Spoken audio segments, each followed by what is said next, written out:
Picture this. It is 10 p.m. on a Tuesday. There is a guy sitting in his living room right now, and maybe that guy is you. No one is asking him where the TV remote went. No one is telling him dinner is cold. No one is slamming a bedroom door down the hall. The house is completely quiet and he is fine with it. Or at least, that is the story he tells himself. I am Kevin, and today we are getting inside the head of the Gen X man who lives alone. We are going to look at what his life actually looks like, how he ended up here, and whether he is genuinely at peace with the quiet or just performing peace so well that even he cannot tell the difference anymore. If you look at the numbers, this is not a rare situation. Right now, about 65% of single midlife men in the US live alone. 2 out of 3 single guys in our age bracket are flying solo. And if you narrow that focus down to men between 50 and 59, about 41% of the ones living alone have never been married. Not divorced, not widowed. They never walked down the aisle. That number used to be a tiny fraction. Back in 1970, only about 7% of midlife adults in America had never married. By 2020, it was close to 29%. That is a massive shift, and Gen X men are sitting squarely in the middle of it. So, what does a regular day actually look like for one of these guys? It depends on who you ask, because they are not a monolith. But a lot of them have built a daily routine that works so flawlessly, people looking from the outside mistake it for loneliness. The morning usually starts early. The coffee is made exactly the way he wants it, right down to the specific brand of beans, because no one else's preferences are in the equation. He checks his phone. He is not looking for a morning text from a partner.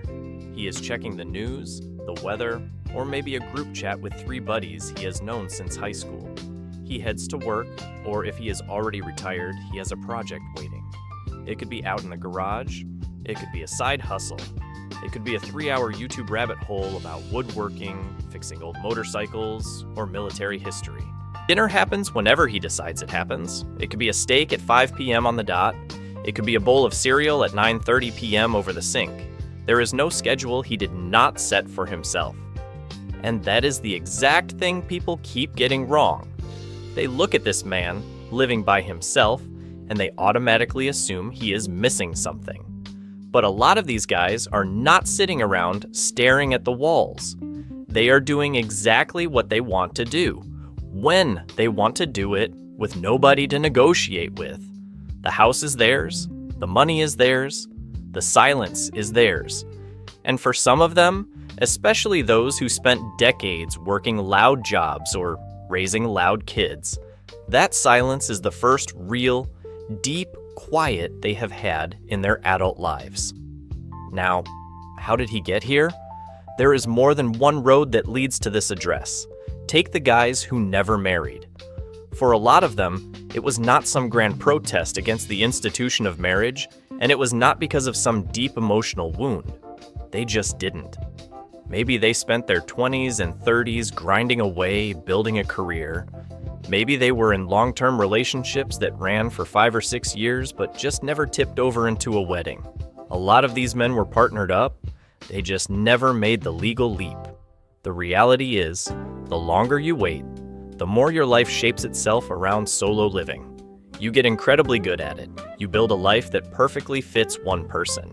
And then eventually, someone at a family barbecue asks, "So, why didn't you ever get married?" As if you owe them an explanation for your peace. Then, you have the guy who was married and it ended. Maybe he is not bitter about it anymore. Or maybe he still is. Either way, he is sleeping in a quiet house now, and the reality for this specific group is honestly pretty tough to digest. Unmarried men between 40 and 60 are significantly more at risk for mental health struggles compared to married men in the same age range. Divorced men, specifically, face some of the highest risks of feeling completely isolated. The reason behind this is something we rarely talk about. For a lot of guys, they built their entire social world around their partner. She was the one who kept the friendships going. She planned the neighborhood dinners, she remembered the birthdays and sent the texts to check in. When the marriage ends, that social infrastructure collapses like a house losing its main load-bearing wall. He is not just losing a wife. He is losing the person who actively connected him to the rest of the world.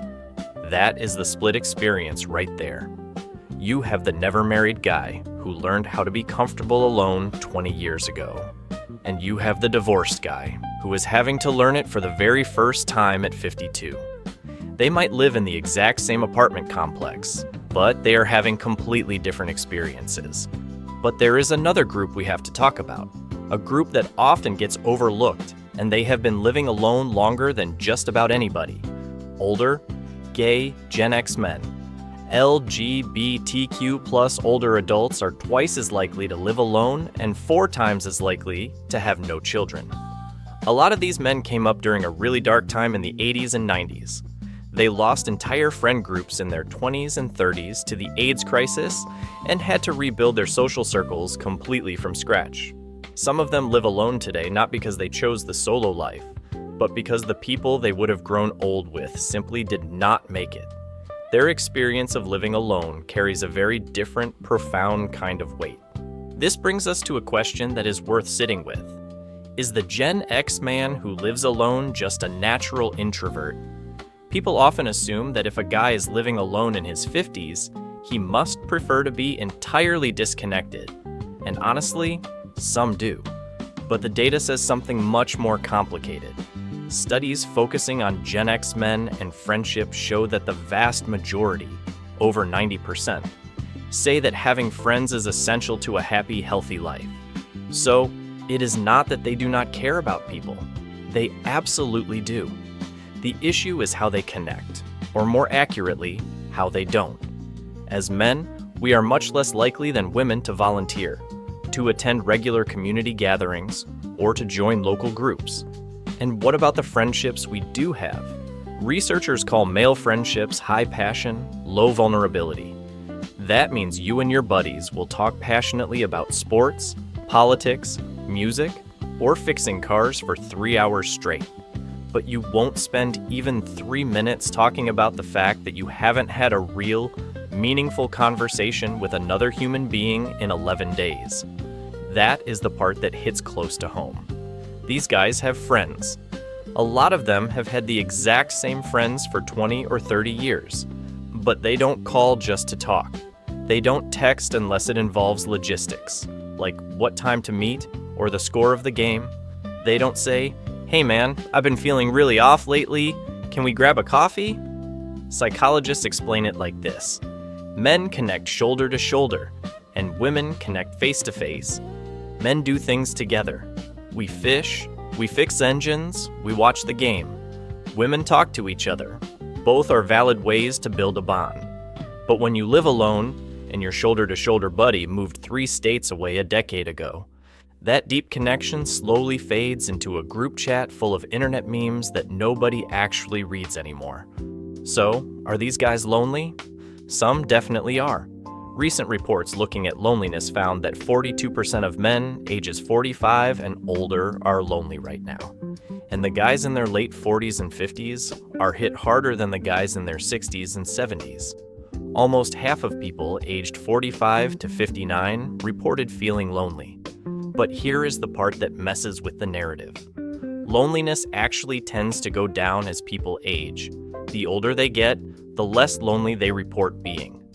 So the Gen X man who is really struggling with the quiet at 53 might feel completely different, completely settled at 67. It is not a guarantee, but it is a pattern. What does he actually do with his time? This is where the sad stereotype falls apart. People picture a depressed guy on a couch watching television in the dark. Maybe that is somebody's reality, but a lot of these men have intense hobbies that eat up hours, and they do not need an audience for them. They are out in the garage woodworking. They are restoring old cars. They are cooking elaborate, expensive meals for one person and not apologizing for it. They are fishing alone at 6 in the morning, running, lifting weights at a gym where they purposefully do not know anybody's name. They are playing guitar in a room where no one is going to yell at them to turn it down.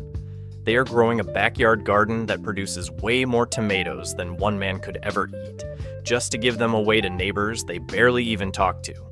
Gen X men who live alone tend to split into two distinct camps when managing their time. There is the guy who fills every waking hour with activity: work, house projects, exercise. There is always something going on because stillness makes him nervous. And then there is the guy who sits with the silence like it is an old friend. He reads. He watches a long historical documentary. He stares out a window for 20 minutes and calls it thinking. Both of these guys are managing the exact same thing: a life with no built-in accountability partner. For some guys, that ultimate freedom is the whole point of living alone. For others, it is the exact thing that slowly unravels them. And then there is the question that hangs over all of it: does he love it or hate it? The honest answer for most of them is both.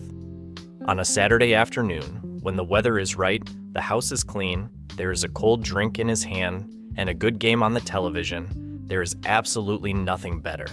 He is the king of a kingdom built for one. No compromises, no arguments about thermostat settings or whose turn it is to take out the trash. But there is the other side, the side he does not post about. Getting a bad medical test result and sitting with nobody in the waiting room. A major holiday that goes by without a single phone call. That specific moment right before sleep, when the house makes a weird noise and there is no one next to him to ask if they heard it too. A lot of Gen X men have spent so many years practicing fierce independence that they simply do not know how to ask for company. They have been handling things by themselves since they were latchkey kids. Asking for help feels like failure, and failure was never an option in the houses they grew up in. 60% of Gen X adults qualify as lonely, which is higher than the boomers. And these are people who look like they have got it completely together. The loneliness does not look like traditional loneliness. It looks like a guy who is just busy. He grew up in a time when self-reliance was mandatory. You figured things out. You handled your own problems. That deep wiring runs underneath everything. It is the reason he can live alone for 15 years and genuinely not think anything is wrong. And it is the exact reason that when the loneliness gets heavy, he still won't pick up the phone. Men wait for a reason to call, and sometimes years go by without one. He is not broken. He is built. He was assembled in a very specific way by a very specific set of circumstances. He can fix a leaky faucet, invest his own money, cook a perfect steak, and go weeks without a meaningful human conversation and call it freedom. But freedom without connection has a shelf life. At some point, the question stops being, do you like living alone? And starts being, does anyone know you are here? Quick thing before I go. I put together a book called Psychology of Gen X. It came out of doing this channel and realizing there was a much bigger story connecting all of these topics. It is linked in the description below. If you are the guy on the couch right now and the house is quiet, I am not going to tell you to go sign up for a local kickball league, but call that friend you haven't talked to in 3 years. Not because something is wrong, just because 3 years is too long. One call. See what happens. Because the guy on the other end of the line, he is probably sitting in a quiet house too. Thanks for watching. See you in the next one.